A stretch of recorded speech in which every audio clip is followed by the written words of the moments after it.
Muy buenas tardes, bienvenidos una semana más a Ciencias Poplíticas, el videoblog en el que explicamos conceptos y debates de teoría política y sociológica explicado a través de series de televisión, películas, cómics y otros elementos de la cultura pop para que lo puedas entender y para que puedas sorprender amigos y conocidos en cualquier cena navideña, cañas o similares.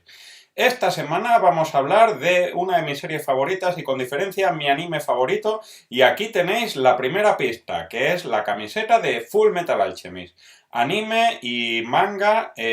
cuya versión animada tiene dos versiones distintas, Full Metal Alchemist y Full Metal Alchemist Brotherhood, que en cualquier caso nos explica un elemento fundamental para lo que es la historia del siglo XX y la historia reciente en Occidente y posiblemente gran parte de lo que viene a ser el siglo XXI. Y es la saturación del Estado-nación y de los modelos liberales. La serie, que se ubica en la pre-Primera Guerra Mundial, en un país ideal que se llama Amestris, muy similar en uniformes, estructura y pensamiento a lo que es la Alemania bismarckiana, dirigido bajo el liderazgo de un Führer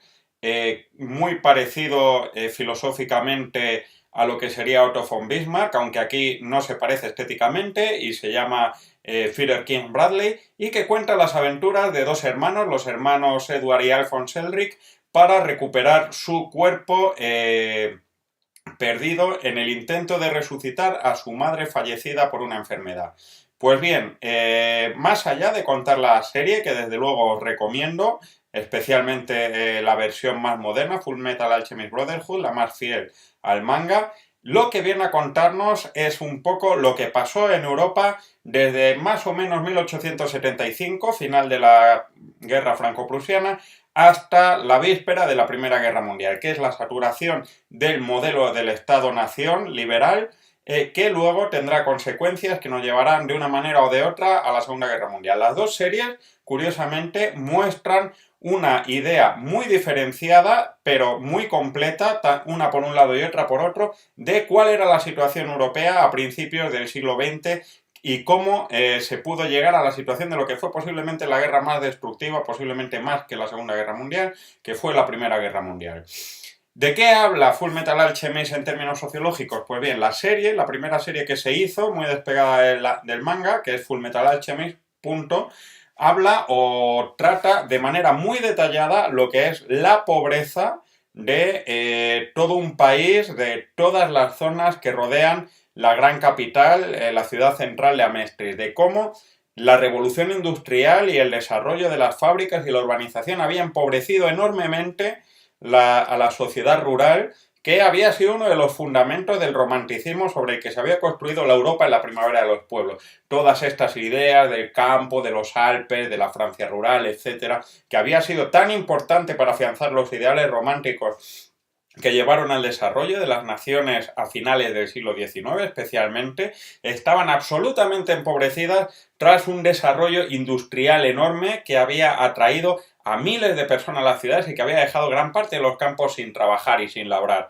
Esto se puede apreciar más claramente en los viajes que dan en la primera parte de la serie de Full Metal Alchemist, los hermanos Elric, por todo el país, encontrando zonas con grandes revoluciones, con conflictos, zonas ultra empobrecidas, minas que han dejado de trabajar y todas instrumentalizadas por el país. ¿Cuál es el segundo elemento? Y este ya mucho más tratado en Full Metal Alchemist Brotherhood, en la serie fiel al manga. En primer lugar, el ensalzamiento del valor nacional. Hay un proyecto nacional que trasciende al valor individual del país. Lo importante es el éxito de la nación. La locura que empezó a partir de la Revolución Francesa y especialmente en las revoluciones de 48, de la primavera de los pueblos, de la revolución de sentirse realizado, de que el individuo se sintiera realizado en el Estado nacional, alcanza un extremo realmente difícil de superar en la víspera de la Primera Guerra Mundial. No había tanto interés individual como la angustia de un sentimiento nacional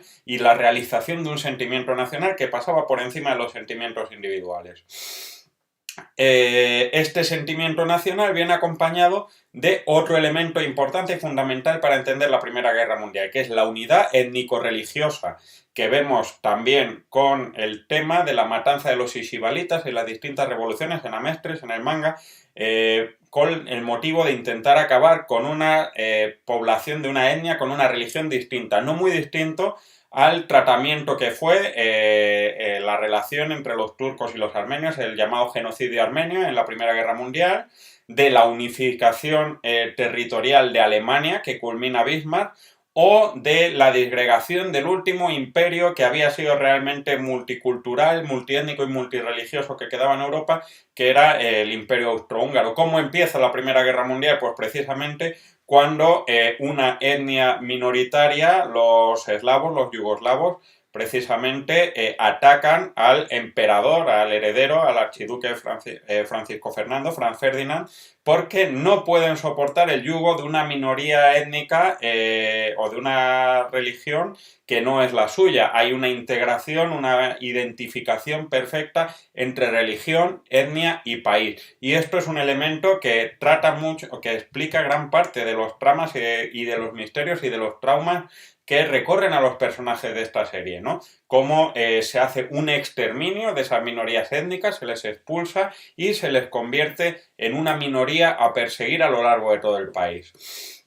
Siguiente elemento, el liderazgo para alcanzar la misión divina de la nación. King Bradley es el Führer. King Bradley es un dictador, pero a diferencia de cómo interpretaríamos ahora mismo un dictador como alguien que acaba con las libertades, como alguien que está mandando por su propio interés, King Bradley a lo largo de toda la serie, por todos los subordinados, es visto como un visionario, como un Führer, como un guía del éxito de la nación. King Bradley es absolutamente indiscutible porque solo a través de su visión se podrá conseguir ese proyecto nacional que garantiza la felicidad de los individuos. Tanto es así que nadie duda, hasta muy avanzada la serie, de la lealtad de sus principios y de su absoluta obediencia, incluido todo el tratamiento del desenlace del tercer acto de Full Metal Alchemist Brotherhood.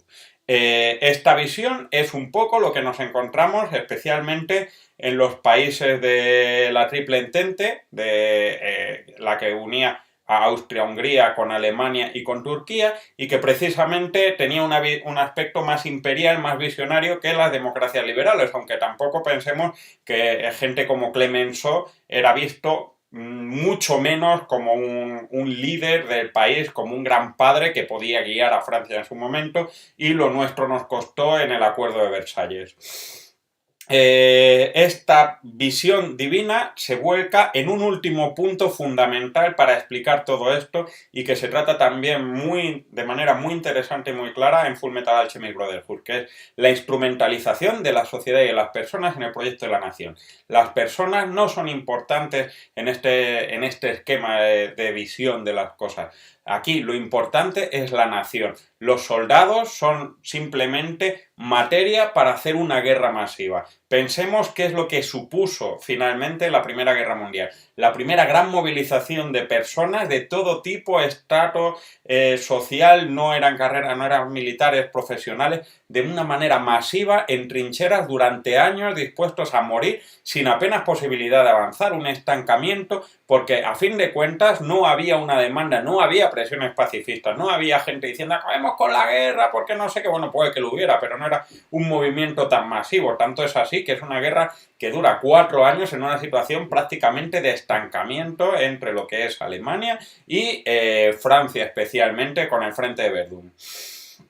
¿Qué repercusiones nos deja esta perspectiva, esta manera de entender el mundo? Pues primero y fundamental, una absoluta desestructuración social. No solo la desestructuración social de ese campo empobrecido de la que hemos hablado antes, sino que esta sociedad tan masiva que ha crecido al amparo de la revolución industrial, en la que hay un crecimiento demográfico exagerado, en el que hay una economía creciente, etcétera, la sociedad no se vale ya de los elementos tradicionales de protección que tenía. La Iglesia empieza a perder cierto poder a la hora de redistribuir, los campos, el autoconsumo no son un elemento de mantenimiento de una población cada vez más masiva, etcétera. Esto acaba suponiendo un gran problema, que es lo que nos va a llevar a la Europa de entreguerras, a la sociedad de entreguerras, y es la incapacidad absoluta de los modelos liberales para responder a las necesidades de la sociedad de masa. Un modelo liberal en el que el Estado tiene un papel minoritario a nivel interno, que no tiene una protección social, que no tiene una capacidad de canalizar las demandas masivas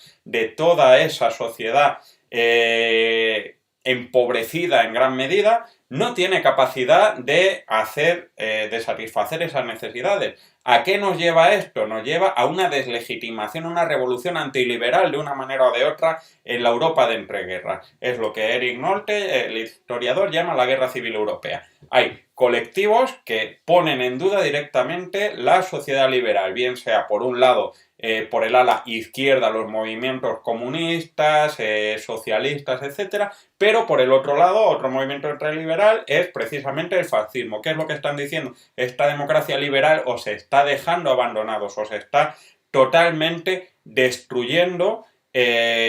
como sociedad, y lo que estamos ofreciéndoos es algo más que la libertad. Cedernos libertad, cedernos precisamente estos aspectos que ha consolidado la democracia liberal a cambio de poder, de esa visión que estaba más o menos aceptada en las